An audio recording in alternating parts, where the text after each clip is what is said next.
Welcome to After the Week, sponsored by SmackTalk Showdown. I'm your host, Denise Salcedo, and I'm joined by Will Washington. We are here to chat about the best and the worst of the week. Will, how's it going? It's going so good. I have been thinking about this like all morning in terms of what are we going to fall in line on? And I noticed the chat too has been trying to figure out what are we going to fall in line on here. I have a hunch just having talked to you this week. And granted, we don't share our picks. That is the important thing here is that we don't share these. We don't actually know what the other's going to pick. But I like trying to guess it. And having talked to you this week, can have a hunch what your worst is. I have no idea what your bests are going to be though. Really? I mean, I don't know. There was only one particular thing that I watched you this week basically blow a gasket over. And so I'm guessing that that's probably it. I don't know, because I blew a gasket over two things this week. I blew a gasket over two things this week. So I don't know which one you're referencing, but we'll talk about it because we will find out here on this show what is the best and what is the worst. But before we get into that, I got some beef with you, Will. Whoa. Okay. I got some sick beef with you, okay? All right. Because, all right, everyone in the chat, anytime we're like a minute late to these shows, everyone's like, oh, Denise, she can't get up. She can't wake up. Denise has an extra hour and she can't get up. I want everyone here to know that the reason why we're 1 minute late is because Will always comes in with a hot piece of gossip. Meanwhile, everyone's thinking Denise couldn't get up. This whole time, it has been Will Washington's fault. It is. Oh, it absolutely is. Yeah, it was definitely me. I take full responsibility for that. But like those who know me know, of course, I've never had a podcast start exactly at the time it's supposed to start. It's usually a couple of minutes off. But I like why I want to make sure that everybody gets time. And you know why that is? I will tell you exactly why that is. One of the things I've prided myself on in every podcast I've ever done, going back to June 18th, 2005, I have very much prided myself on having a good intro. Every podcast I do has a really solid intro, whether it's Reg rapping on Grapsody, Mikey Ruckus laying it down for this here. RBR always had a different cool theme song, and I don't want people to miss that. So I want to make sure that everybody is in the chat and ready to go right before we hit the theme. That's really it for me. I am really proud of those theme songs. Every show I've ever done. People who listen to RBR know that for RBR in my time on that show, I think we had 14 theme songs. I was proud of every single one of them, including the ones I made. And that's my honest, true motivation for wanting to make sure everybody gets to hear the songs. That's it. Okay, so I just want to lay this out there because I was here taking all the heat. Meanwhile, it was your you channel. You're gonna take all the heat. along. That's right. It was me all along, Denise. Did you do it all for the bought rock? it. Yeah. Man, you know what though? I'm gonna be honest. I have a slight fondness for that moment, as in a way that I know it's made fun of constantly now. Where it's like you turned Rikishi heel, and he was the one that ran down Stone Cold Steve Austin. And there's a million holes in that story that didn't make any sense. And then after 3 weeks, they were like, actually, it was Triple H, and they backed off of all of that. That said, I was in the 8th grade when that happened, and in 2000, wrestling was so incredibly popular that Monday, when we knew they were going to reveal it, we were all standing around. I remember it was lunchtime. Everybody standing around in the cafeteria, and people I didn't even know watched wrestling. There were girls around. Everybody was standing around trying to give their answers as to who they thought it was going to be. I was like certain it was Billy Gunn, and I'm like, it's going to be revealed to be Billy Gunn. He had all the motivation. It's Billy Gunn. And everybody else had their answers. We were all standing around trying to give our answers out. And then we came to school the next day and we're like, Rikishi, huh? I guess. But either way, I have an incredible fondness for that moment. But anyway. Don't you love those moments that you remember where like something so good happened in wrestling that like even people you didn't know watched wrestling knew about it at school that day? Like I remember these moments, and the moments that I remember was obviously when they broke the ring, Brock and Big Show, like that was one of those moments where everybody the next day at school was like, oh my God, did you see what happened? I'm like, you, this whole time, you watch wrestling? What? I know that's always been my disappointment is when I found out somebody watched wrestling and I'm like, I could have talked to you this whole time about pro wrestling and I didn't have that. Ugh. Yeah, and it's sad because I don't know how many people here can like can attest to this, but I was the weird kid at school that liked wrestling and nobody else joined me. I was alone in this. See, wrestling was growing Well, up. there was other kids, but they were like weirder than me, so I wasn't gonna associate with them. I wanted somebody on my equal level of weird. I was by myself on my level of weird. Wait. So first off, Denise, you were weird, but also But I didn't want to be that weird. I know but you have standards, and you're like, look, I don't want to associate with those guys. But like, my thing was wrestling was like my entire personality. I don't know if you can see this room, Yes. but I've had that belt there since I was 14. Too. I was bullied at school for being a wrestling fan, and I'm sure there's other people here in the comment section that if they grew up, wrestling fans, they were probably bullied about it. My teachers made fun of me for it. Oh, see, I had, and I think I've told you this story. Maybe I haven't, but I had, shout out to Mr. Scott Foster, Mr. Foster, my social studies teacher in high school. Huge wrestling fan. He's actually the guy that really introduced me to like internet wrestling fandom because he was a subscriber to The Observer. He'd bring in the newsletters to me, and so he actually got me out of tests sometimes too. There were times where he was like, just wanted to talk wrestling, and so he'd be like, look, you got an A, come here for a sec. And then he'd open The Observer and be like, did you see this? Like, did you see what Meltzer's reporting? He introduced me to Dave Meltzer. He introduced me to a whole lot. I had a high school teacher who literally, it was one day I was just like sketching on a notebook, and I think I had just like sketched the WWE logo, and he came by and looked at it and was like, oh, a student who likes wrestling. And like, now that I'm 35, I fully understand like that joy of finding that out. But he was like, oh my God, I have somebody I need to talk to. And he like introduced me to everything. And he's the reason that I really got hard into internet fandom. And then he found my podcast like a couple years later. So again, that was just kind of You need to have him on. You need to have your teacher on one of your podcasts and like talk about this. Yeah, I would love to talk about that. I had a totally different experience, okay? I was bullied by my 7th grade teacher, Mr. Perez, okay? I will always remember Mr. Perez, okay? Because I don't know if you know this about me, Will. Some people do because they saw my YouTube video. But I had the biggest crush on Chris Jericho growing up, okay? He was my crush. Like, he was like, I didn't know this. Growing up, okay. Like, this was my pre-CM Punk crush. My pre-CM Punk crush was Chris Jericho. So he was my crush, right? And so I had a picture of him. And do you remember when he had like, obviously the long hair and the ponytail, but with the big, like extra giant beard? Yeah, like 0203, yeah. Right. Okay. So I had that picture on my folder. And Mr. Perez, okay, humiliated me in front of the class. And I shit you not, he told the whole class that if I ever went on a date with Chris Jericho, that it was going to be horrible and that he was going to have food stuck all over his beard. Why would my teacher talk about this in front of the whole class? Why would he embarrass me like that? I think that teacher had it out for me. I mean, the things that stick with us is... Right? And there are teachers that are mean, by the way. Oh, yeah, let's not forget this. There are mean teachers out there. Mr. Perez, he was one of them. I will, like I said, shout out Mr. Foster because he did... one of the things he was like super proud of was that...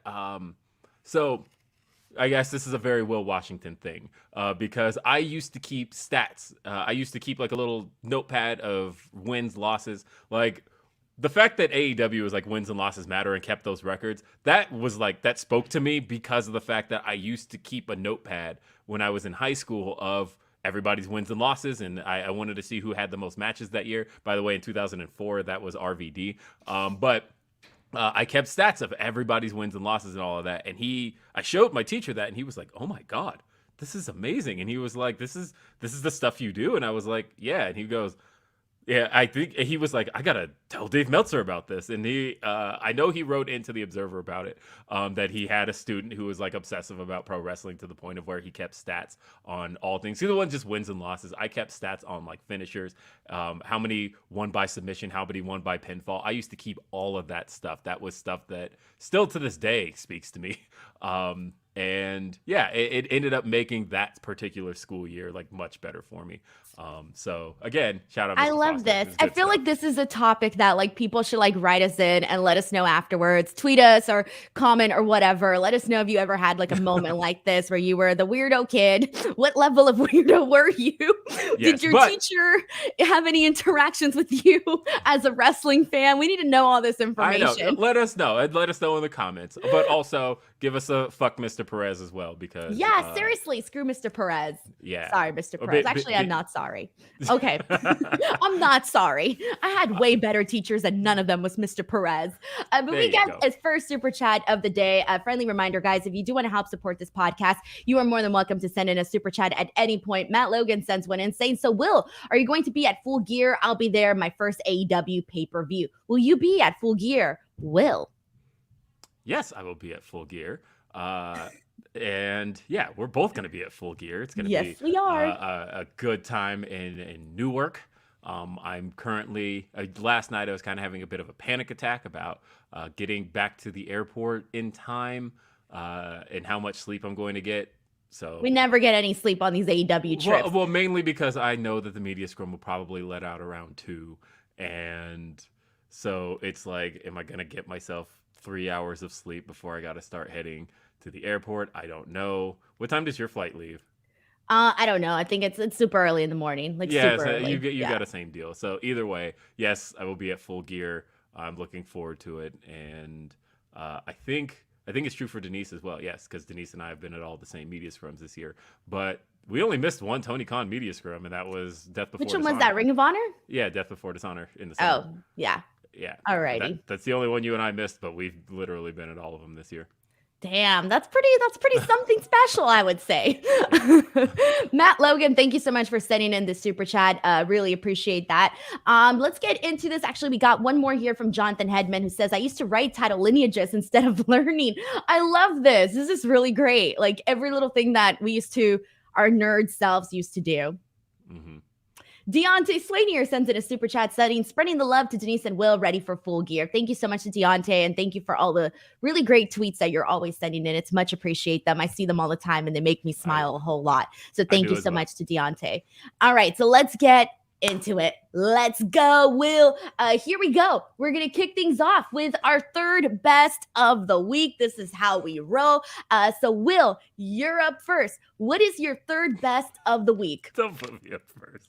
You're always first. Look, this was one of those things that just popped me. And I can't even really say it was necessarily great, but it was great for pro wrestling. It was great for the industry. It was great for my particular viewership. It was something I had asked for.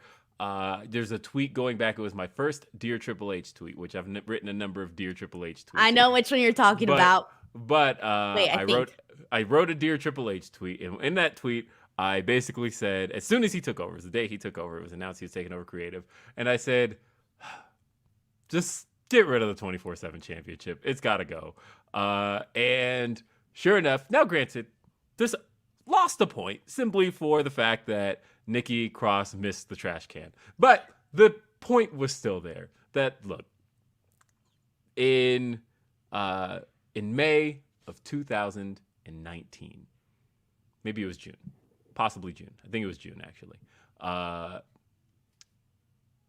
Mick Foley showed up on Raw and introduced the 24/7 championship. It's the ugliest belt of all time. It was clearly a belt that they designed in like 5 minutes. But at least the idea might have been okay, where okay, maybe it could be somewhere along the lines of the hardcore title with the 24/7 rules, where we'll see cool, unique scenarios, and they could find really interesting ways to present a championship. And granted, while it did have its moments with R-Truth, they had one idea for this thing, literally one, and it was somebody's in some shenanigans and gets rolled up. And they had nothing else. Everything was a roll-up. They had no other ideas for this thing. And literally, somebody called it the Schoolboy Championship, and I thought that's actually a perfect description. This thing ate up television time for literally 3 years. Thank you. That introduction right there of that terrible design of a belt. But we had these segments go on for 3 years. And again, nothing new ever happened in any of them. Now, credit where it's due. Hunter did not use this thing on TV but 3 times since he took over Monday Night Raw. But at some point, it was time for it to go. And I'm really glad they ended it the way they did, which was simply by having Nikki Cross. She beat Dana Brooke for the title and then just threw it in the garbage. It wasn't even looking. That's how little, like, she missed the trash because she wasn't even looking. That's how little this mattered. This thing has been one of the worst things on television since its inception. And we knew that. If you know anything about how Hunter views professional wrestling, you knew the first thing he saw was this title and was like, absolutely not. And it's gone. And if you ever need a confirmation that it's gone, WWE.com, it's now listed as a former championship. It's gone. History. It's toast. This deserves my recognition because it's one of the worst things to happen in the last 10 years. And it's time to just let it go. Walk away. I completely agree with you, Will. And they threw it in the garbage. That's the other thing, too. The reason, like, it was so symbolic because in the past, usually WWE has gotten rid of championships that they don't need.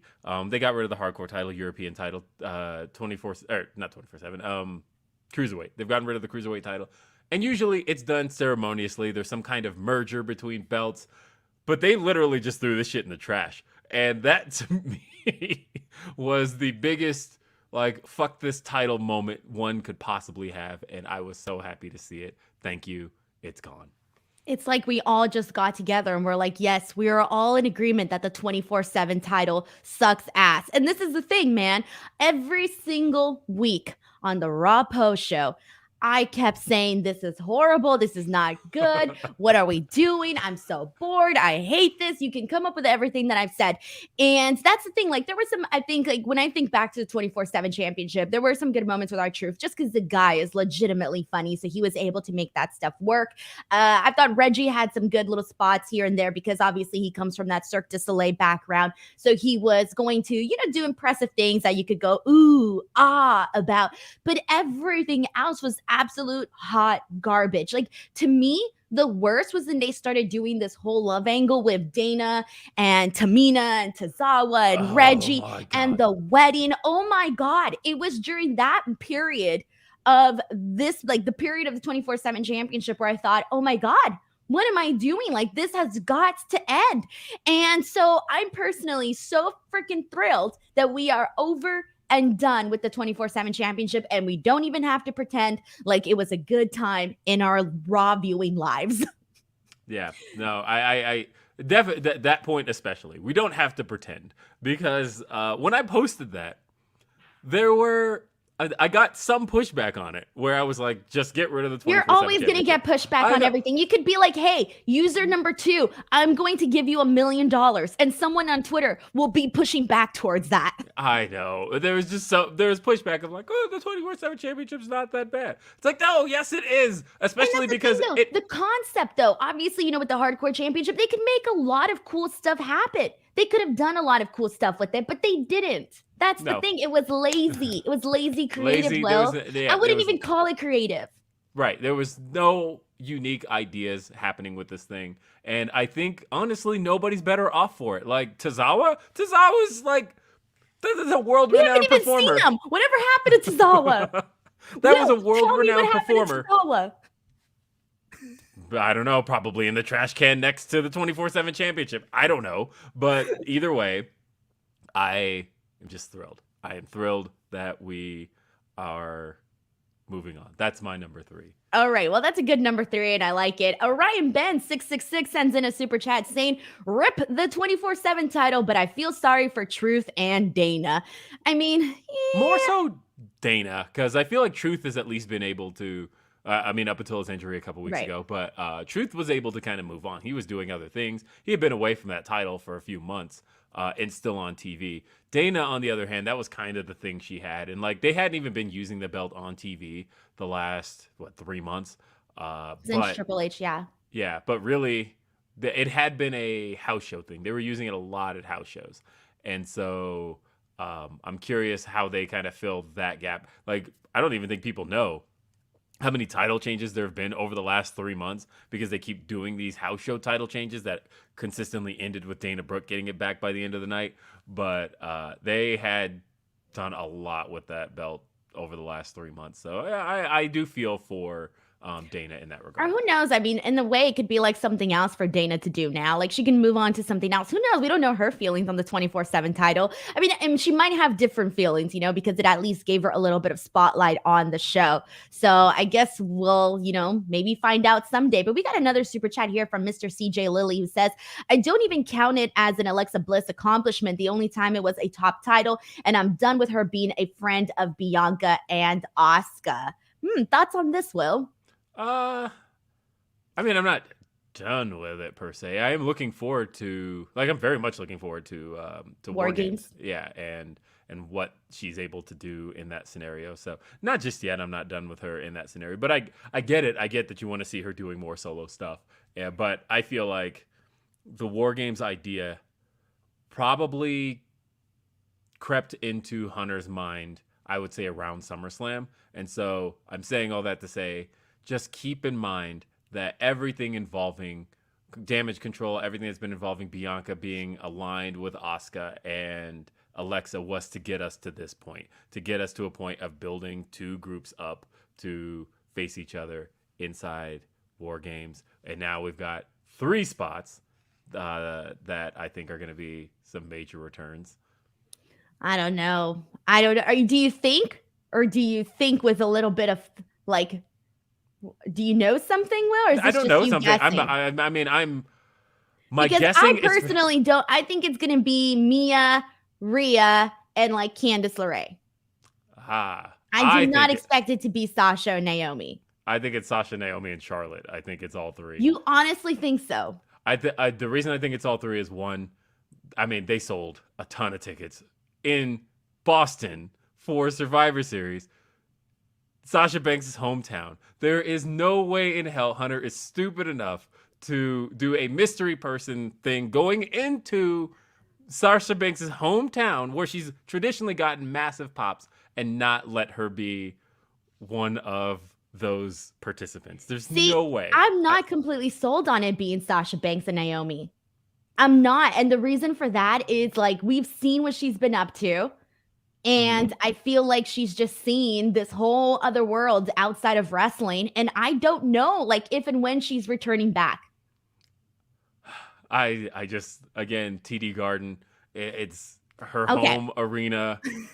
Like, the thing is, if it's not, they're gonna shit all over the match. That's what they have to. That's why if it's not them, they got to get rid of this mystery crap right away and make an announcement stat. Okay, if they don't keep it, like let's say they keep it, okay, it's still mystery up until the day of. Then okay, then the chances have skyrocketed of it being Sasha and Naomi. But if not, like they better be naming names fast. Yeah, if they don't name names, then I think exactly. Then I'll change my answer. Once they don't name names, like keeping it closer to the date, then I'll be like, you know what, Will, you were right. There's a good chance it's Sasha and Naomi. And then if it's not, then good luck for Twitter that day. Good luck in that arena. They are gonna destroy that match. Bro, we're talking about a riot. Yes. Damn, I should go that day in that case. All right.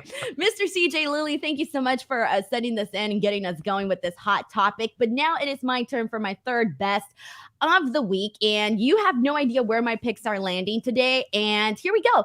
My third best was from AEW. And we had Sammy Guevara versus Bryan Danielson in a 2 out of 3 falls. And this to me had to go on my third best for the week. I thought it had to be named because I legitimately enjoyed this match. I particularly like the way that they set it up. I like that they had Sammy Guevara go in there with an actual, sort of game plan to try and, take down Bryan Danielson, who we know is, not an easy person to defeat. I like the way that they structured the entire match. And even like the ending, I thought was a lot of fun. I thought it made Sammy look really good on a time where he really needs it because, Sammy has good matches. He does, but everything else surrounding Sammy has unfortunately, hurt his I guess you can, I don't know if you want to say reputation or the way that people perceive Sammy, right? And I feel Reputation's like the fine. best thing to do is to have him go out there and have these good matches and remind people maybe why they should be fans. And obviously he's a heel, but still, it's still like something where you want to maybe have a little bit more of, just a reason as to why is this guy still here. Oh, okay, he can have, good matches with people, right? And I particularly also like the fans when they're like, fuck you, Sammy, and then he does something cool and they're like, you still suck, Sammy. That's pretty funny. But it's like, this is a guy that, when you go back and you think about some of his big matches in AEW, they've been fairly freaking good and entertaining. And so I personally really enjoyed this match with Bryan Danielson. So it had to be on my third best of the week. Thoughts, Will? You seem to disagree. No, not at all. I'm glad you put this on your list because I felt bad with this not on my list because Bryan Danielson's my favorite wrestler ever, and I thought that in this particular match, I agree with you. I was just reminded of how good Bryan really is. Like, I thought Sammy did his part. He showed out. I know some people were mad that he didn't fully sell the Busaiko knee, whatever. But I loved Bryan here. I just feel like he wrestles in such a way that is captivating, that makes things look like a struggle. I was just that third act of the match, that third fall, because it was 2 out of 3 falls, of course. But when we got to that third fall, it was just so much fun. It was so intense, and Bryan was just in there reminding us why he is the GOAT. I truly think he's the greatest all busted. Yeah, I mean, Bloody Bryan doing what he's got to do to keep Sammy down was just great stuff. I especially loved the LaBelle lock exchange at the end. Sammy struggling to get to the bottom rope and Bryan trapping the arm was just great stuff. Again, Bryan does such a great job making professional wrestling look like a struggle, while at the same time, allowing guys to get their spots in. It's great stuff. This was a great match. I had a lot of fun with it. It was a great main event.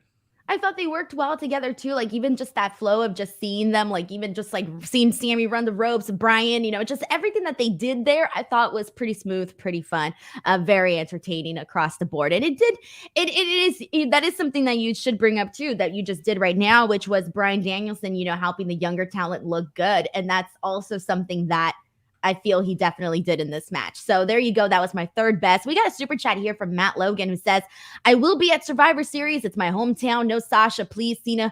Home arena is TD Garden. Wait, no Sasha, please. What?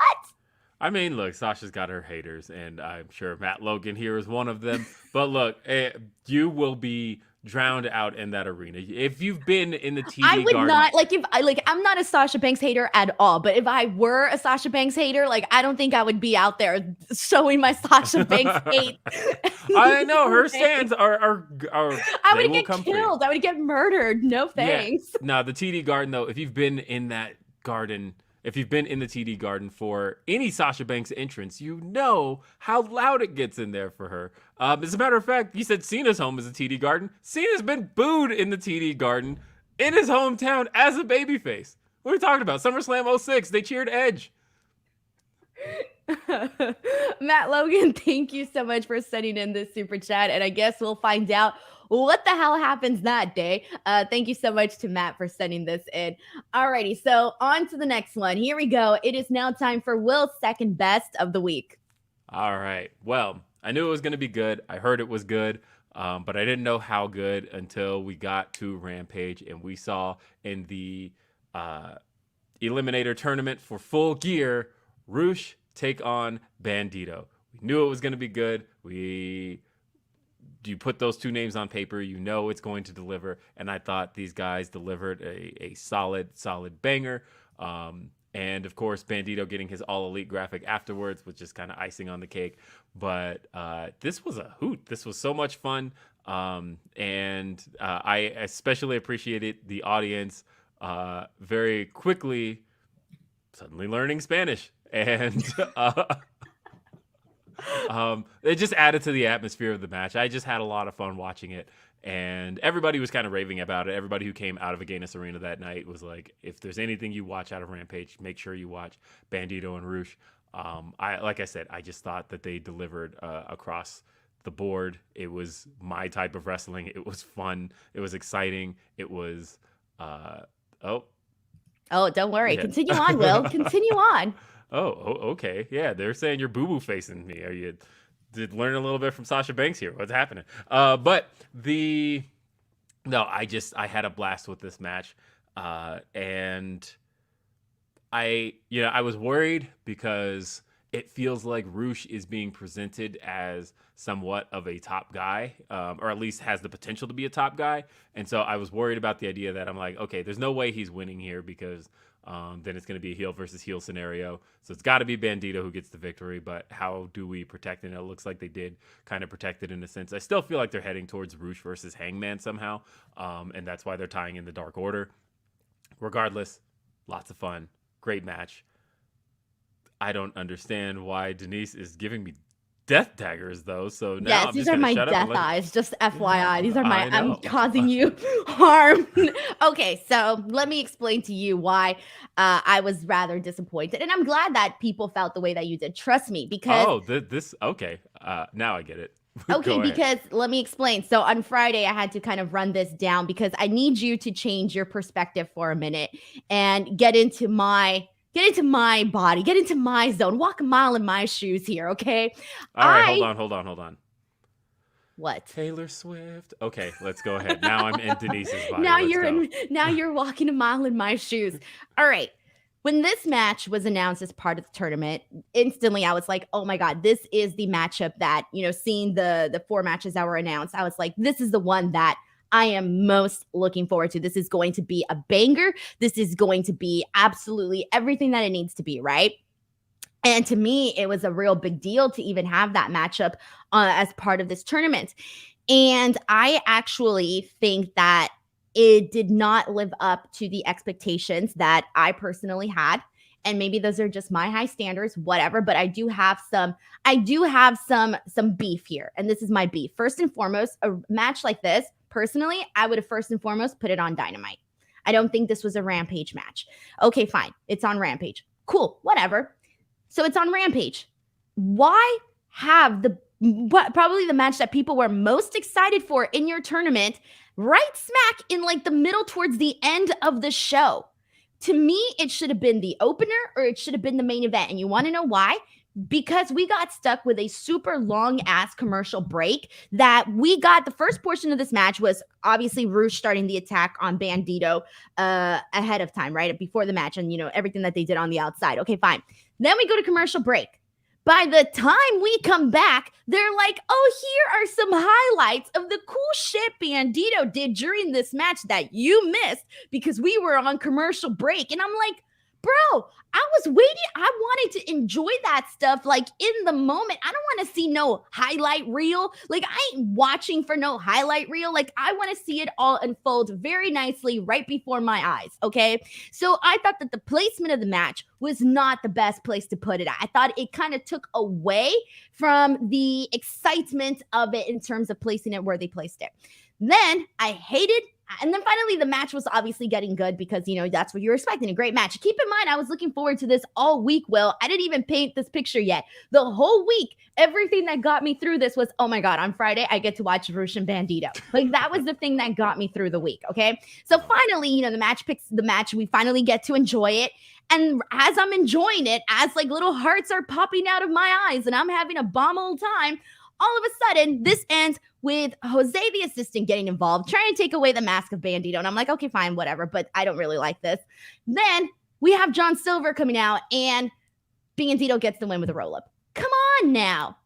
Will, that's not the finish I wanted to see. And I get, you don't even have to explain to me why they did it and all of that. You actually just already spoke about that earlier. But I felt robbed, Will. And this is the way that I described it on my Friday show. I felt robbed. I felt cheated. I felt like I didn't actually get to enjoy. Like, they just gave me the bones, man. I didn't actually get to have some of the meat. That's how I feel about it. So yeah, I was a little disappointed, Will. And I'm sure it was a different experience for the people in the arena because, again, they didn't have commercial breaks, whatever. I can breathe now. Take a breath. Whatever, it was my second best pick of the week. I enjoyed it. But it was No, I mean, I see it from your perspective. I can see Right. with especially with those expectations. I guess I kind of have this idea. You know, the odd thing is, I know you had said you would have rather not seen this on Rampage. Crazy enough to No, I me, would have liked if it was gonna be on Rampage, fine, but put it in a spot where you're not like having to get moments of the match taken away from you. You know, usually we get the most out of the the most out of opener. a match, either the opener or the main event. It's usually the opener because they only do the Right, 90 of second course. commercial break to start with. This should have been placed in that light so that we could have been able to really fully enjoy it for what it was.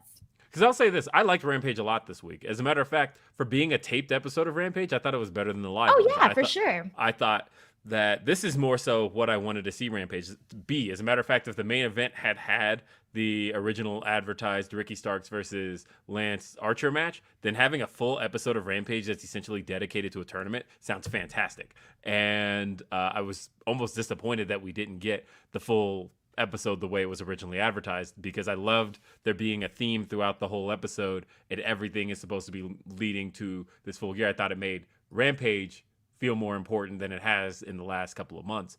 I can agree with the idea of taking away from the match that it probably should have opened. I think that they probably saw, and I don't know why, but I was going to say Brian Cage and Dante Martin as a little bit Right? more of a draw in that regard. I mean, I didn't see it that way. because I'll also say Brian Cage has been on one the last couple of months. We talked about it a little bit on Grapsody yesterday, but that Brian Cage has been somebody who we wrote off a year ago as like, he doesn't have much to offer anyway. But I will tell you, these last couple of months of Brian Cage, I've been pleasantly surprised and almost reminded that he does still have something to offer. And I think Prince Nana in his corner has done a lot to add to his presentation. But no, I mean, I enjoyed Rampage as a whole. So like by the time it was over, I'm like, it was fine. It was a fine way to spend an hour of my Friday night. And in particular, I did like Bandito versus Roosh, especially. Sorry. I love this. I feel like the chat is torn on here too. I got some people saying, how dare you be mad at commercials? I'm not mad at commercials, okay? I understand how this works. I'm not an idiot, okay? But I already stated my reasons as to why this should have been placed on a different part of the night so that we could have enjoyed more of it instead of getting robbed a little bit of it. And then we got some people that are like, oh yeah, I fully agree. So we are causing a little bit of a split here, Will, but I love this because this is exactly what I want this podcast to be. All right. Yes. Difference of opinions coming to life here, ladies and gents. Have you noticed in the intro that before we fist bump, there is a point where we're staring at each other with the word versus in between? So like that was the purpose here, is that yes, I'm still pissed. Like I'm heated right now. Okay. I'm heated. All right. Especially, hold on. I need to call out somebody here in the chat. Where'd they go? Money Mark. Being mad about commercials is weird. All right. First and foremost, I stated my reasons as to why, and just taking the part of being mad about commercials, that just tells me that you didn't listen to anything that I said. So yeah, now I'm going on a rant on Money Mark, who poor guy just tuned in to watch the show, and now I'm going off. All right. Sorry. Where are we at? That's okay. It is what it is. That's what it was. So what's your second best, Denise? All right, oh shit, I haven't even done my second best. Here we go. Let's get the show back on the road. My second best here is actually a two-parter. Don't worry, I'm not cheating. Because we got a glimpse of this on Raw, and then we got the actual match on SmackDown. And this is the Usos and the New Day, okay? So we had the whole, back and forth between them on Raw, which I thought was phenomenal. I really loved everything that they did during this, the arguments about who has it worse, whether it's, Xavier Woods saying that, the Usos were there because they got tryouts because of their families and they had their family to guide them through this journey versus them. They had all this pressure where they had to build this YouTube channel just to even get noticed by their employer. Just all of the back and forth that they did there. I was such a big fan of like that portion of it. Once Matt Riddle came out, I was like, all right, that's it. I'm done. Take my shoes off. I'm gonna go look somewhere else. Well, I mean, I obviously watched the show, but to me, that portion right there in the beginning was just Very freaking great, like on point stuff. Then afterwards, then we get the match on SmackDown. And I just first and foremost want to say, like, this was already, they did a really good job of building up the importance of this match, where it was like, okay, if the Usos win, not only, do they keep the championships, but it's also, the New Day's reign is going to be, done. They're going to become the longest reigning WWE Tag Team Champions. So the fact that they built up the importance for this, and they did it on Raw, and they even did it, obviously before Crown Jewel, and then again here during the match. I think Michael Cole did a phenomenal job of calling this match. Every time we had like a near fall or anything like that, I thought he did a phenomenal job of really just like making it be like, oh my God, like really bringing the excitement to that. So that was definitely something that I think just helped overall. But the match was obviously a lot of fun. I mean, it's what you would expect from the Usos and the New Day. We got to see a lot of great stuff, and seeing the Usos win, it was kind of cool. Obviously, I think most people probably had their bets in that the Usos were going to get this win, but it was just, I think they did a really good job of making you think, what if? What if they don't win here tonight? And then, what does this mean for the bloodline? What does this mean for the championships? Whatever, right? So now they kind of have like this new addition to their, list of accomplishments, right? So I loved all of this. I loved the match. I loved the moment on Raw. I loved the outcome, top to bottom. I thought it was great stuff. Nice. Anything else, Will, you want to add to this? Nope. Okay. I get it. I can read minds here. All right. So, Will, before we get on to our worst pick of the week, have you started some of your holiday shopping? I have started some of my holiday shopping. I have. Okay. But I'm sure you need some ideas, right, as to what you should buy for the holidays. It's more so, I think people need ideas for what they should buy for me.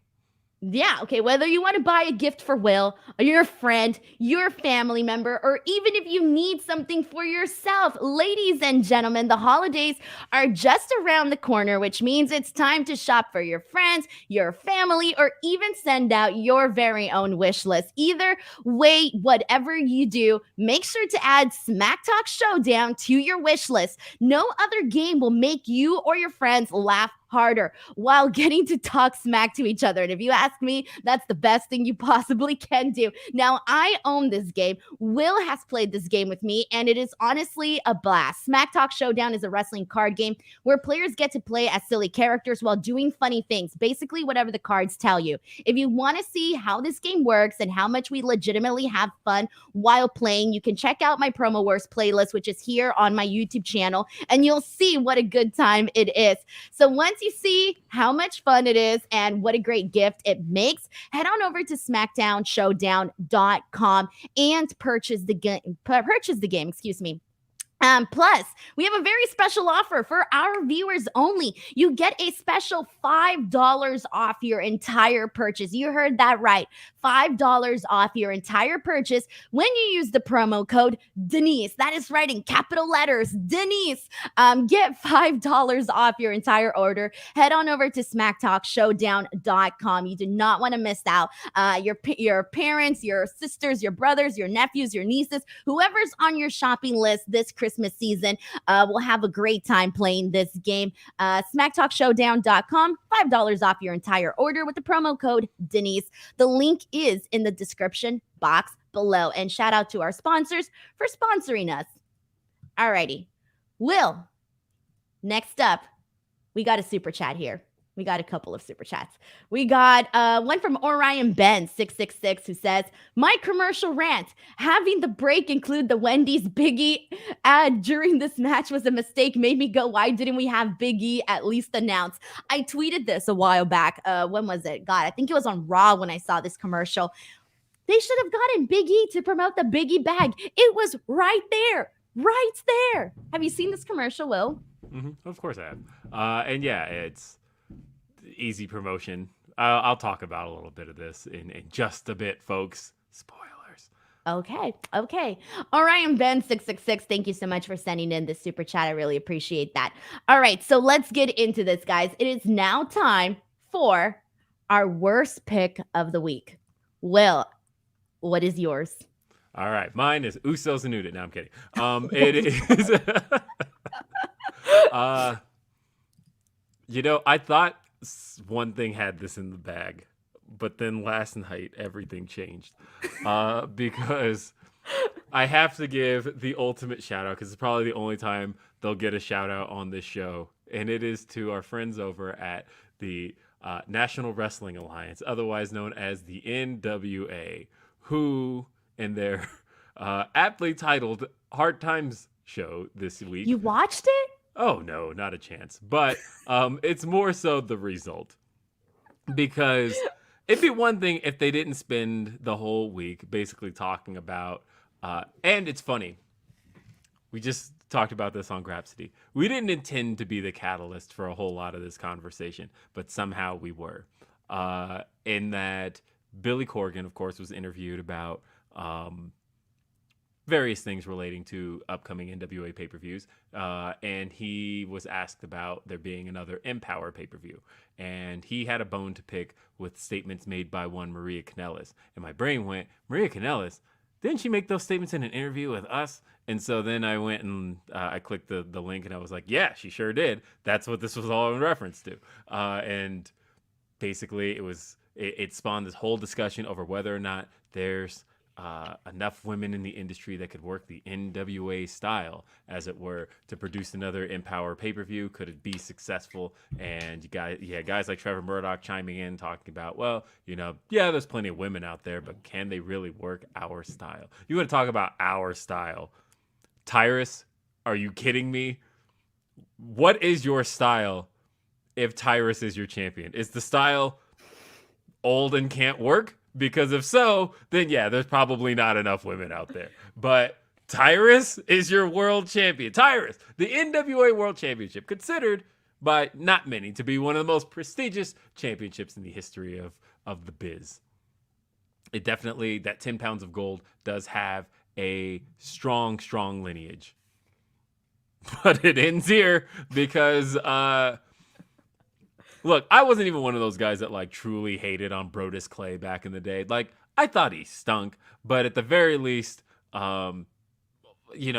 popped people every once in a while. And I got the joke behind the gimmick because they had spent all those weeks building up to the debut of the monster of Brodus Clay. And then it turns out he's the Funkasaurus and ha ha ha, this is a funny gag. But then at the end of the day, the guy like truly had nothing to offer in the ring. Now take that and add 10 years, because not only is he that, but he also doesn't have anything to offer in the ring. That spot that's been going around of him slow diving off the second rope and then landing on his feet and then rolling, that's Brodus Clay in the ring. That is Tyrus. I'm not even going to get into the political side of things, but that's also obnoxious as shit as well. And like a complete goon, he takes his belts with him to these to his political spots. Whenever he's on Fox News and doing the thing, he's always got a belt on his shoulder, which you would think is one of those, hey, this is good promotion for the brand. No, he looks like a fucking geek when he does that. Continue on. Just everything surrounding NWA. There we are. Tyrus.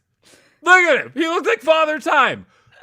Tyrus is your NWA World Champion on a week where the NWA representatives had the nerve to talk about the women of the industry. You made Tyrus your world champion. Get the fuck out of here. This is the worst thing of the week. Now, Will, for me, it is so bad. Look, I'm going to be real with you. NWA isn't even on my radar.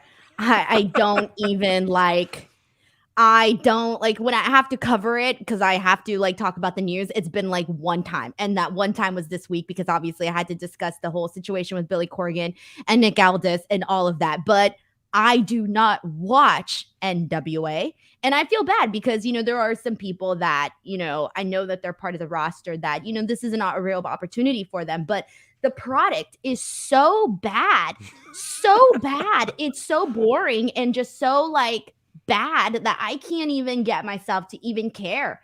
So I completely agree with you on being the worst of the week. I liked it to start. I will say, and granted, the reason it changed was there was legitimate reasons for it to change.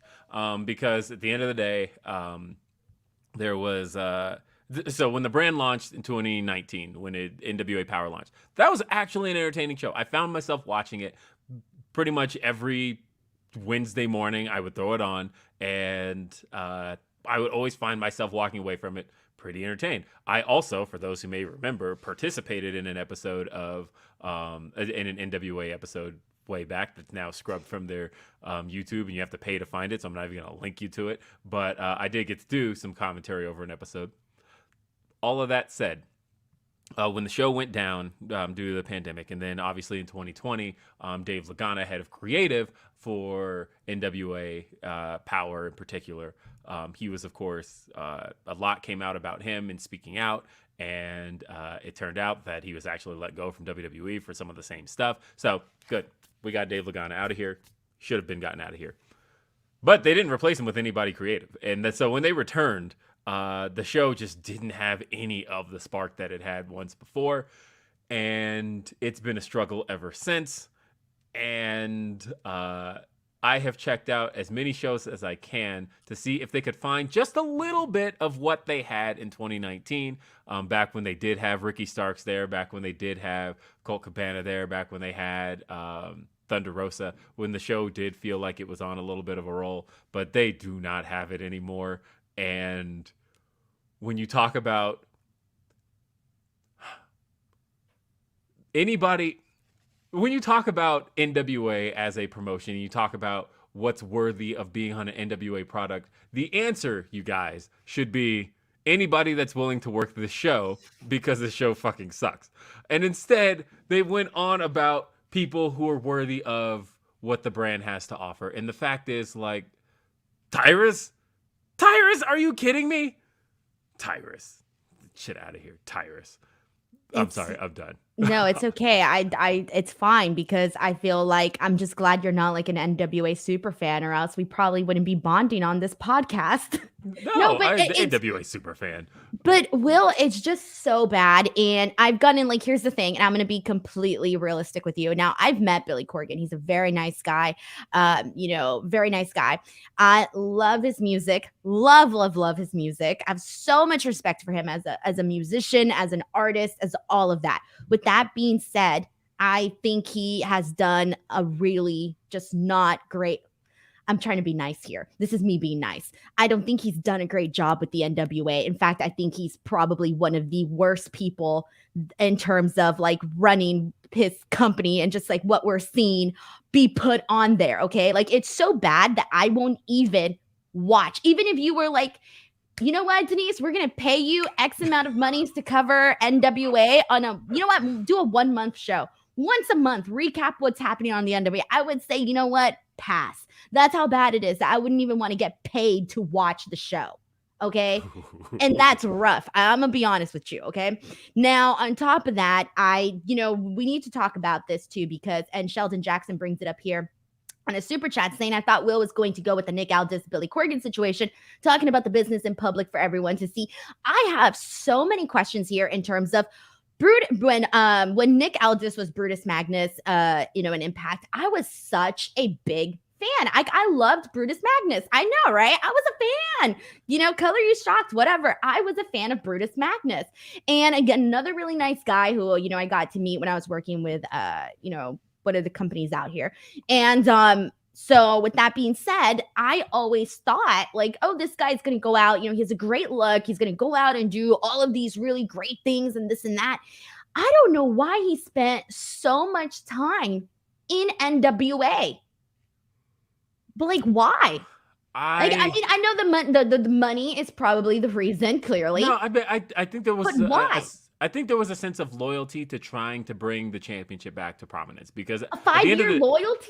At one point you realize this ship ain't going anywhere. I know, right? But like that NWA title, I think he wanted to be the name tied to it, right? Because there have been a lot of guys whose legacies are tied to the championship. Jeff Jarrett, like when you think about Jeff Jarrett and his most prolific title reigns, it's really the NWA title, right? And you think about even guys like Adam Pearce, and there have been some names who have held that championship that have cemented their legacies with it. And I think he wanted to be that guy. And I think, again, speaking out killed a lot of shit as far as these guys were concerned, because another guy who looked like was going to have probably the feud that was going to make Nick Aldis in that championship was about to be Marty Scurll. And then that ended up not happening, and for good reason. But I think he just saw being able to put something on the map. And when you can be that guy, I can see sticking to it. But I think even he knows what's on the wall now, and wanting to walk away. Look, I never mind. I'm not going to say what I was about to say. What were you going to say? I was going to say, were you going to say, he also, like, you know, I didn't get to watch the video that he posted on Instagram, because I guess he deleted it rather quickly or whatever, after, you know, the controversy and everything. But it was stated on there that he was calling the NWA product embarrassing, right? And then he kind of took that back a little bit, right? But I'm thinking, like, well, to me, like, I would just wait until I was completely done with the NWA before I went out and, like, spoke all this shit, right? Like, wouldn't you think, like, just maybe wait a bit until you're actually done with the company to actually do this? And then, like, Billy Corgan coming on and then saying, like, oh, is this I think he's working. It was just such a bad attempt at trying to save face for the company. And I mean, I'm not even going to get into the Empower stuff, because all of that was just a big giant stinker, man. Where I'm looking at that, and it's like, okay, if you were God putting on the best freaking godforsaken product out there, I would be like, you know what, maybe this guy knows something. I don't know. But when you're putting a horrible product, Tyrus is your champion, and you know, you're out here talking shit about the women and this and that. Like, I hated that so much, to the point where it was one of the things I didn't even want to talk about. When you're so just like seeing what they're saying, it's just so bad. Like, what the hell? Like, what are you doing? Like, why are you trying to bury all these people? Like, no, it's awful. A lot. It's awful. A lot, okay? I do want to answer. Go ahead. Yeah, I want to answer a question from the chat really quick, just because Christopher asked, so if you had to bet NWA was to sell and one company was going to buy it, who would it be, AEW or WWE? Here's the thing, guys. All the worthwhile footage of NWA, WWE already owns. The only thing they don't own are the championships. Like, do they want power and all of that shit? I don't really know what the value is in owning any of that. And so any valuable footage, as far as they're concerned, is already owned elsewhere. When Billy Corgan bought the NWA, he didn't get much as far as like footage was concerned. He got the rights to the name, and he got the rights to the belts. If I were any existing promotion right now, I don't want any of those belts. I have championships that have plenty of prestige, and now I have about, like, even if you thought the NWA World title was worth owning, now you're stuck with Tyrus in the lineage. So no, I wouldn't sell to anybody. I would let it. Let Billy do what he needs. Yeah, let it rest. It was already dead when Billy bought it, and we're just here now. Yeah, and I do want to point out, like, there are good people that do work for NWA, and it's just like, you know, I get it. Like, sometimes you just need an opportunity, and getting booked, getting a job, period, at the end of the day is what you're looking for. But the product itself is just not worthwhile. But there you go. Tyrus is champion. Go buy a t-shirt.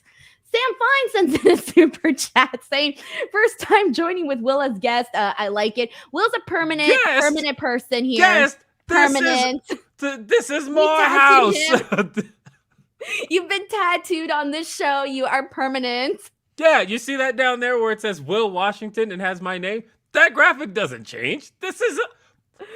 I pitched this show to Denise. This is guest. I have a guest in my house. Okay, never mind, because I was about to spoil something. Never mind. But Sam Fides, thank you so much for the super chat. It's very much appreciated. Let me catch up with everything here really quickly. We got another super chat from Devil Kazuya 27 who says, Magnus's debut at Full Gear to join Jeff Jarrett, GFW. I think the AEW audience would hate this a whole lot. Although I will say, if Jeff Jarrett, because again, ultimate finesser Jeff Jarrett, if he were to somehow, out of this AEW run of his, get GFW back off the ground, my tombstone would just say, Will Washington died laughing because I don't know if I would find anything funnier than that. So I don't know, maybe. Okay, well, sorry, I pictured the whole thing. My apologies. It's okay. All right. Okay. Where do I even go with this? I mean, like, and here's the thing, like, I mean, I'm not even gonna get into the whole Jeff Jarrett stuff again because everybody was so mad at me last time because I'm actually a Jeff Jarrett fan and everybody was like, how dare you, Denise, this and that. I broke a lot of hearts out there, you know.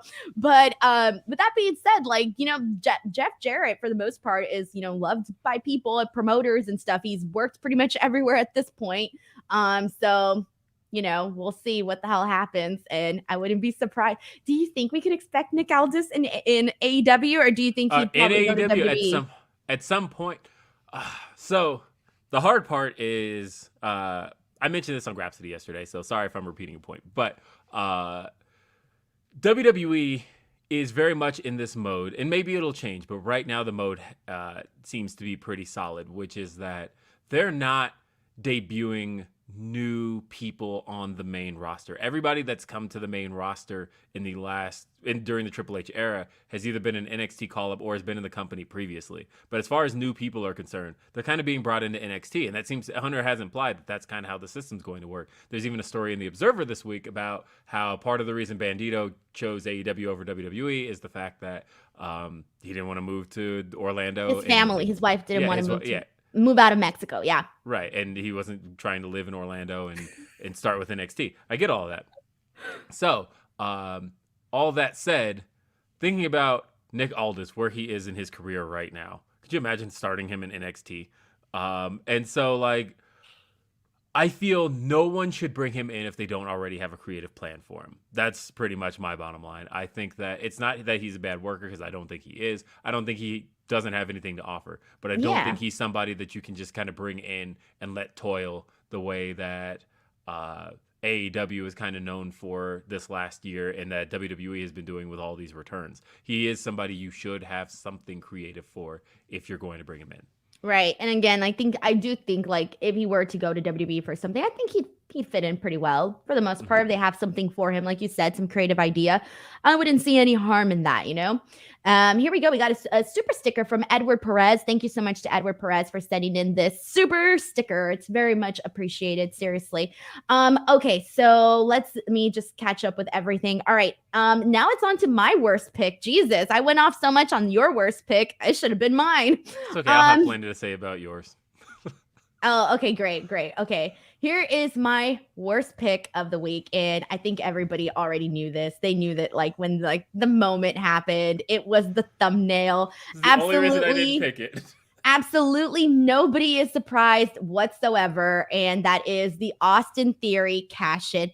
God, where do I even begin? Like, my reaction to this on the Monday Night Raw post show was literally just like, what did Austin Theory do to Triple H? Like, I don't know how else to say this. Like, I know that I wasn't the biggest Austin Theory fan, and I'm not even going to pretend like I was. Okay. I'm not even pretending that, but I legitimately feel so bad for him with the way that all of this was done. Having him go out there on a night where Seth Rollins issued an open challenge for the US title, having him cash in for the US title when I don't want to be like a jerk or anything, but let's be real. Like, the US title is just getting a little bit back of that, you know, positivity. But other than that, like, it's barely started to get back up there, right? And again, I don't want to be a jerk, but let's be real. Like, I don't think his first choice was to cash in for the US title. It was clearly, you know, to get the undisputed WWE Universal Championship and all of that, right? It wasn't for the US title. That's one thing. On an open challenge night, he comes in and cashes in. It's like, how bad can you make somebody look? Like, you make them look dumb in terms of the writing of all of this.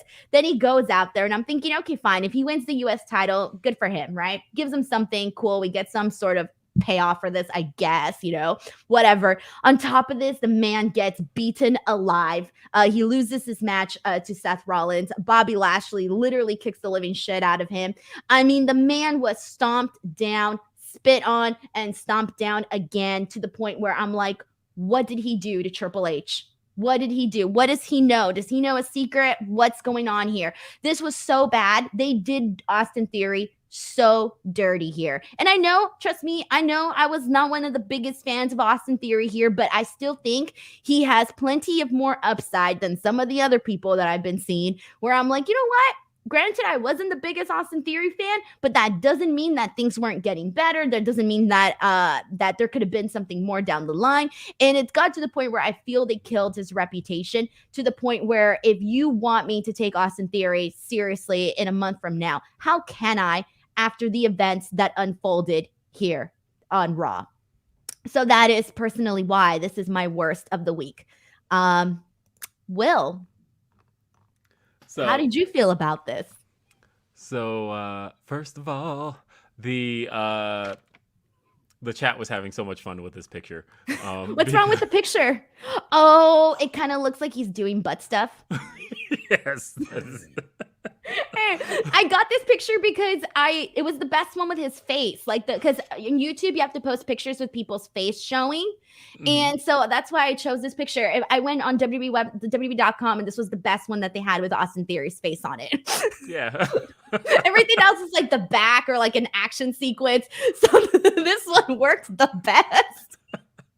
Sorry, I didn't think about butt stuff until you said it, and I looked at it twice. I honestly wasn't either, and then I saw the chat and I thought, oh yeah, I see it now. Okay, and now I can't unsee it. Great, now I did Austin Theory more dirty than Triple H. My thoughts on this. I agree with a lot of what you said, but I have to say the pieces of it that make it worse are the fact that Money in the Bank's reputation has been done very dirty these last couple of years, to the point of where I did a count, and some were up for debate, but at least in my personal opinion, I only think there's been like, of the 28, 29 Money in the Bank winners, maybe 10 of them had like successful cash-ins and reigns that followed. Everything else has been somewhere between and a complete dud. And this one didn't necessarily have to be. I'm not saying that Austin Theory should have been the guy to beat Roman. Would never say that. I don't think he'll ever be the guy to beat Roman. But what I am saying is that you had 7 months to figure something out. Because it's not like the thing was expiring tomorrow. There was plenty of time with this. There was plenty of time. I've seen a lot of people saying, well, this gives them a chance to reboot Theory. Could have done that without this. Because one, it didn't make a whole lot of sense. Like you said, this was a night with an open challenge. What are you, a fucking idiot, Theory? Like, why would you could have, I don't know, cashed in 5 minutes prior. The other thing here is that we already have an established precedent that the Money in the Bank is for a world championship shot. There has never been any precedent prior to this night Well, that it could I be used. interviewed Theory. I have clips of Theory saying he was going to cash in or tried to cash in for the actual, championship, not for the U.S. title. Right. And that represents a problem in itself, right? That the WWE product right now, just this week, we have this World Cup going on. Excited for the World Cup, all the competitors in it. It just sounds awesome. But it's all for a shot at the Intercontinental title. We just had the Money in the Bank, something that has been won, again, like I said, 29 times. And I think 25 of them were, 24 of them were for the Men's World Championship. This time it's for the United States title. And my only point I'm going with here is that nobody on this show seems to care about the World Championship. Nobody. The last contender for the world title was Logan Paul. Granted, while he delivered in his match, it was a title shot that was established on a podcast, and nobody on the show ever seems to be talking about, hey, I want a shot at the world title. So I also feel like they haven't done service by the world title. But the thing that really just gets me here is you didn't have to do any of this. You didn't have to do this. And Theory has already had a little bit of an uphill battle in his career. For somebody that's been dubbed since the Evolve days as the next John Cena, he's had to be rebooted so many times. When you look at Austin Theory debuting in 2020 on the main roster I'm talking about as part of Zelina Vega's faction. And everybody looked at that faction and went, somebody here doesn't fit. And it's not Angel Garza and it's not Andrade. It's definitely Austin Theory. And then they made him Seth's disciple. And he just disappeared from television. And then he ended up back in NXT. And they brought him up from NXT, but he became Vince McMahon's selfie guy. And it was like, man, they have set him up with so many uphill climbs. I don't think he should have won Money in the Bank in the first place. He was not the guy for it. He was not the right guy for it. But all that told me when he won Money in the Bank is that they had no ideas. And so it was like, well, let's at least put it on this placeholder. And as a placeholder, you could have found something for him. And the fact that they did him the way they did him all for the last 3 months, where he got, 2 wins in the last, since he won the Money in the Bank, maybe 3. And then he goes out like this. None of this was any good. I suppose I did pop for the way he lost, in that I thought he was going to be the first Money in the Bank winner counted out. He, of course, gets up at 10, runs in, gets stomped 1, 2, 3. Okay, I popped for that. But then I looked up and I went, what happened here? Like, honestly, I know people are saying, this is a chance to retool the Money in the Bank. No, put the Money in the Bank in the drawer for like 5 years. I don't want to see it again for a little while. But that bums me out because I'm a fan of the Money in the Bank. Like, I like the Money in the Bank matches. I just wish that it actually meant something.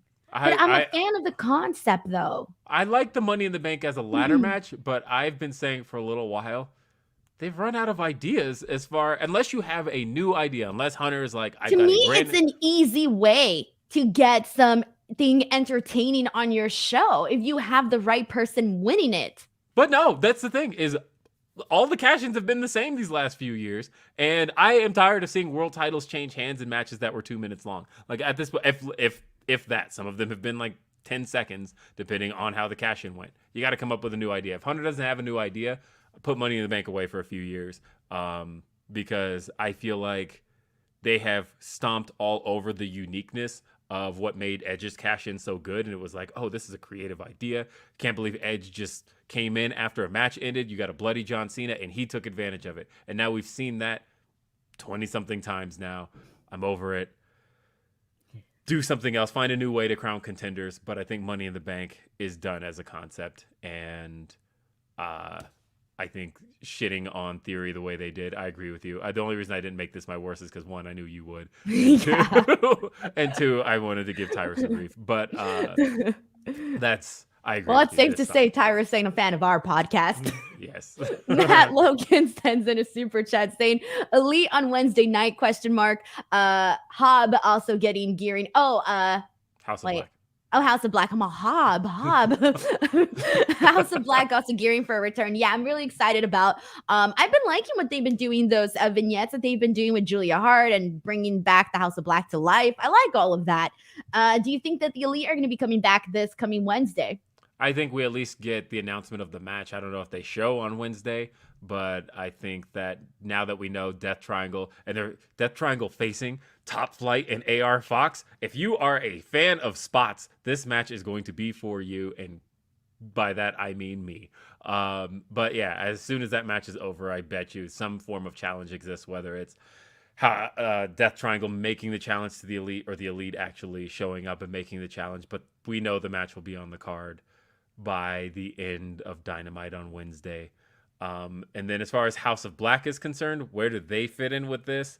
I think if I were booking it, I would have them show up after the match at Full Gear to challenge the winner. The Elite. Yeah, if the Elite win the I mean, they gotta win. Back. Well, yeah, they gotta. Yes, they gotta. But if the Elite win the trios titles back, then I would immediately have like House of Black show up and give kind of a holy shit stare down of like, we want our hands on those, and then spend weeks, because all of those singles match combinations all sound like they would absolutely hump. Are you kidding me? Seeing Malachi versus Kenny, or seeing Nick Jackson versus Buddy.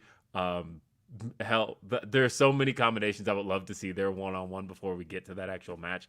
Give me all of this. House of Black and Elite coming back. Yes. Kaden C sends in a super chat saying, Denise, you going to Full Gear? If so, favorite Disney character? Yes, I'm going to Full Gear, and my favorite Disney character is Mulan because she is a badass biatch. We got Jason Major who sends in a super chat saying, Shane O'Mac loses his Saudi trophy, Braun kept his. God, I still can't believe Shane won that, by the way. That was something. I wanted, honestly, just for the sake of keeping up the canon, there was a piece of me that was hoping when Braun faced Omos at Crown Jewel that he came out with the green Saudi Arabia belt as just like a reminder that Braun won the Saudi Arabian championship and he hasn't defended it yet. That should be a belt that's like only defended at those shows. Why not? Edwin B sends in a super chat saying, pipe bomb question for Full Gear Media Scrum would be interesting, but I think unlikely. If ROH gets a deal, what day and time do you think it's on? I think Tony's been asked this, hasn't he? I don't think, because there's no answer out there. I mean, the hard part is whatever time and date they announced, there's so much wrestling out there. There's no toes they're not stepping on at this point in time. So, when do you start Tuesday Wars? Maybe do a Tuesday. I think a Tuesday Wars. Yeah, Tuesday Thursday. War. They can use Thursdays too because it's like you can use Dynamite to promote it the night before. I have no idea, to be honest, because or maybe it could be like a segue into Rampage where it's like then it would go head to head with SmackDown, which would be I don't know, that'd disaster. That'd be rough. Yeah. There's no toes they're not stepping on by putting the show on anywhere because there's so much. They can go on Sunday morning and run against us. Yeah, let's do it. I'll see you, Bobby Cruz. No, I'm kidding. I love Bobby because Bobby is actually my boss for WWA.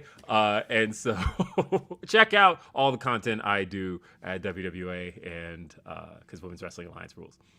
Bobby Thank Cruz. you. Thank you to Edwin B for sending in this super chat. Seriously. Alrighty. So it's about that time and let's get into our first best of the week. So it's time to cleanse our auras, get rid of all of the things that upset us during the week. And it's time for the best of the week. So Will, what was the best thing you saw in wrestling this week? Best thing I saw in wrestling this week, it's already been talked about, is the Usos and the New Day. Now, I have on the record stated that these are two of my favorite tag teams of all time. I think this is up there, if not the greatest tag team rivalry of all time. Definitely one of. Just thinking about the fact that this is a rivalry that truly goes back to both teams being completely different. Like when you think about the first New Day and Usos match, it was the Usos in their original form with the original entrance and the New Day as heels. And this has just gone on for so long, and we've seen so many different iterations of it that, of course, the New Day being the team that had the longest reign in WWE Tag Team Championship history. And if there's anybody that should have been challenging that, it should have been the Usos. I loved the segment on Raw, except for it was kind of a shitty crowd. But then again, that's the thing we keep saying every week, so maybe there's just a thing with these crowds. But the crowd brought it down. But otherwise, I thought it was a great segment where they were both making really aggressive, pointed points. I really liked just how much sense Xavier was making here and how much the New Day, because it has been so important to their personalities and their legacy to be the longest reigning WWE Tag Team Champions. There was a lot on the line here. I enjoyed that. I enjoyed the match. And I think these two teams always consistently deliver.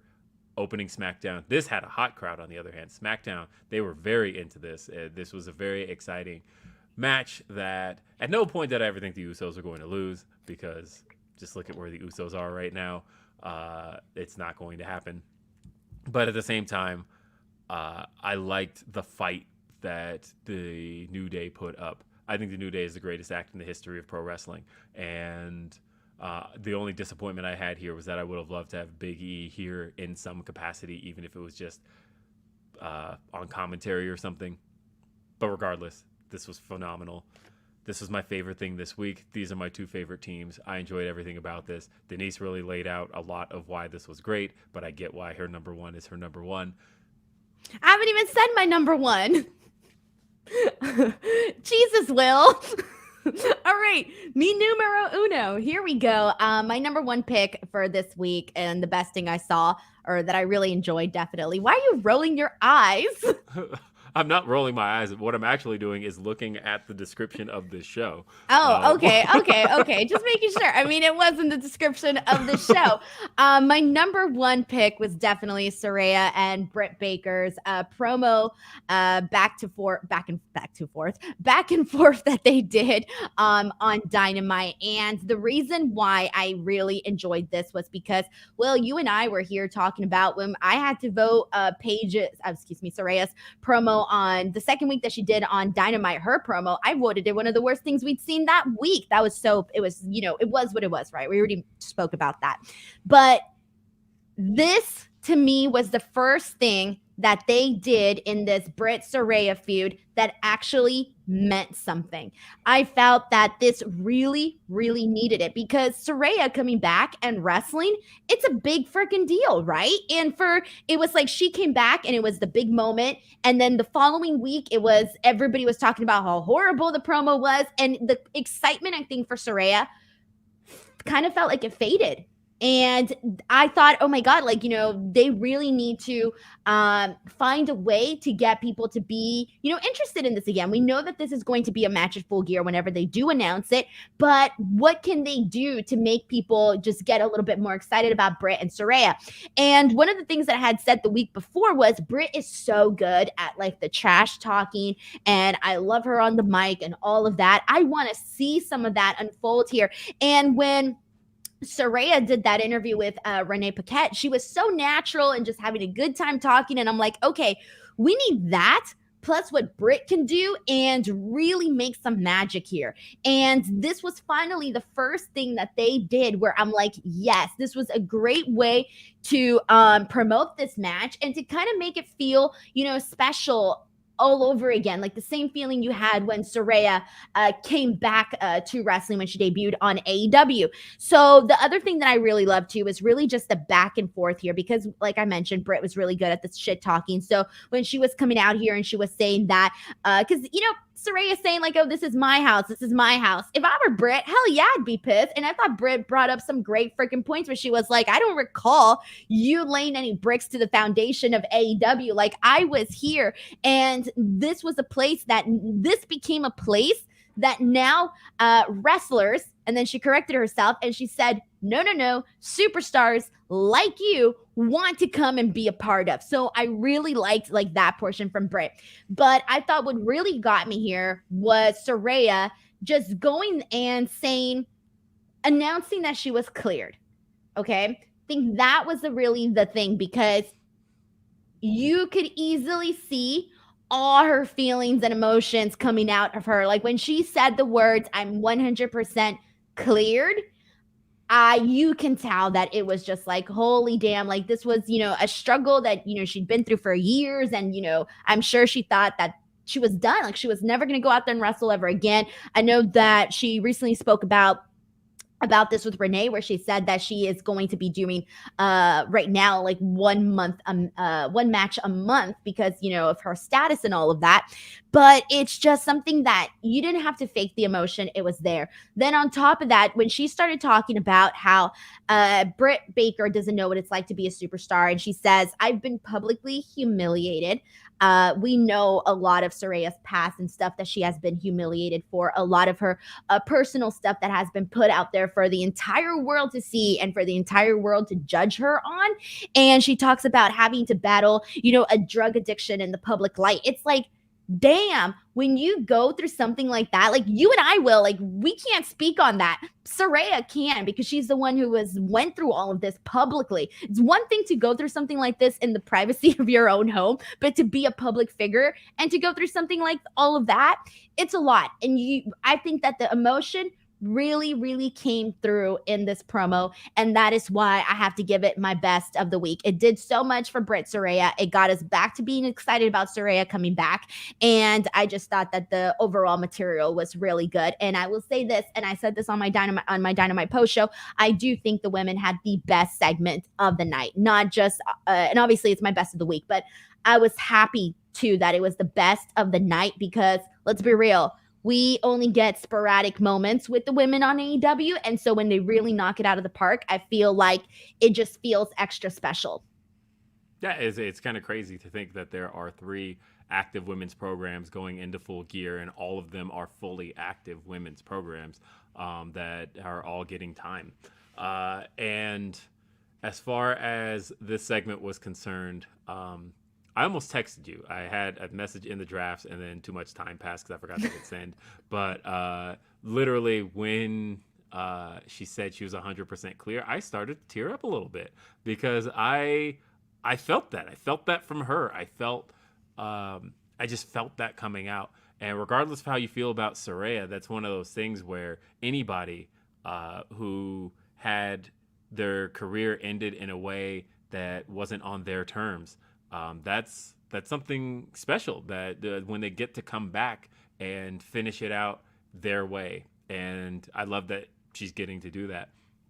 I thought that I don't know if it's a drawback of this segment, but I have some hunches just based on how well I know the AEW audience.